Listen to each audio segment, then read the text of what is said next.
Şimdi her sene yaptığımız gibi bu sene de aynı şekilde 15 Nisan'da yazlık lastiklerin kışlıkların değişip yazlık lastiklere geçilmesi lazım.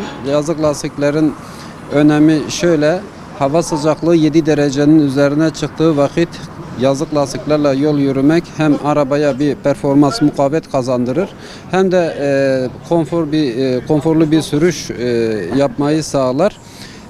Kışlık lastikleri değiştirmezse ne olur? Yani belli bir şeyden sonra hava sıcaklığının 7 derecenin üzerine çıktığı vakit yazlık lastiğe geçirmezse o hava sıcaklığından dolayı arabada bir şey olur. Yani bir savurma yapar ya da hani yakıt fark eder. Arabanın konforu bozulur. O yüzden biz 15 Nisan'da yani yarın bütün araçların yazlık lastiğe geçmesi bizim için tavsiyemizdir, önerimizdir. Zarar görür: bir, yakıt fazla gider; iki, süratte, özellikle uzun yolda gittiği vakit arabanın performansını bozar. Arabada konfor bırakmaz. Araba hava sıcaklığı arttıkça o arabaya bir şey olur. Yani bir kullanım düzensizliği getirir. O yüzden biz arabanın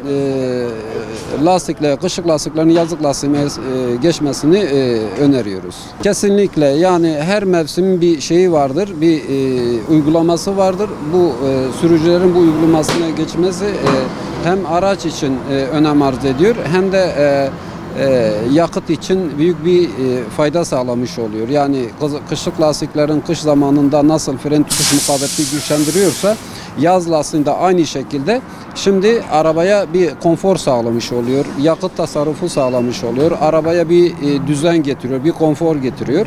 O yüzden yazlık lastiklerin geçmesi önem arz ediyoruz. Sürücülerin kışlıkları varsa, yazlık lastikleri varsa yazlık lastikleri değiştirecekler. Yoksa da yeni lastiklerle yol alınacak. Yani şimdi bir lastiğin ortalama ömrü 5 ile 10 bin arasında, 5 ile 10 yıl arasında bir sürede bir değişim gösteriyor. Yani bunu ortalama, o da 40 bin ile 60 bin arasında bir kilometre yapmış demek oluyor. Diş derinliği 1.6 milimin altına düştüğü diş derinliği o lastiklerin değişmesi gerekir. Abi 15 Nisan itibariyle kış lastik sezonumuz bitti. Yazlık sezona başlıyoruz. Şimdiden millet yazlık lastiğini takmaya geliyor. Bu ticari araçlar, yani Ağrı, Silopi gibi yerlerde, mesela uzun yolculuk gibi yerlerde daha kışlık lastik takanlar var. Yani onlar daha takabilir. Ama yalnız şehir içi kullananlar şimdiden yazlık lastiklerini takmaya başladı. Zararı hocam araçta ses yapmasıdır. Aracın daha yakıt tüketmesidir. Biraz yani araca zarar veriyor. Don kalmadı, buz kalmadı, o yüzden arabayı zarar veriyor. Alt takımlarına falan zarar veriyor. Ses yapıyor. Lastik daha çabuk eriyor. O yüzden kışlık lastikleri söküyoruz. Havalar ısındı, yani lastik takmak mecburdur. Yazlık lastik takmak zorundayız artık. Yakıt tasarrufu oluyor. Ses fonksiyonları düşüyor. Aracın ses fonksiyonları düzeliyor. Araba daha rahat, daha düzgün sürebiliyorsun. Yani şimdiden kışlık lastikleri sökmek lazım. Yani artık millet gelip de yazlık lastiğini takmak zorundadır. Yani takması lazım.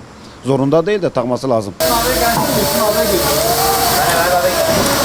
Yok, hayır.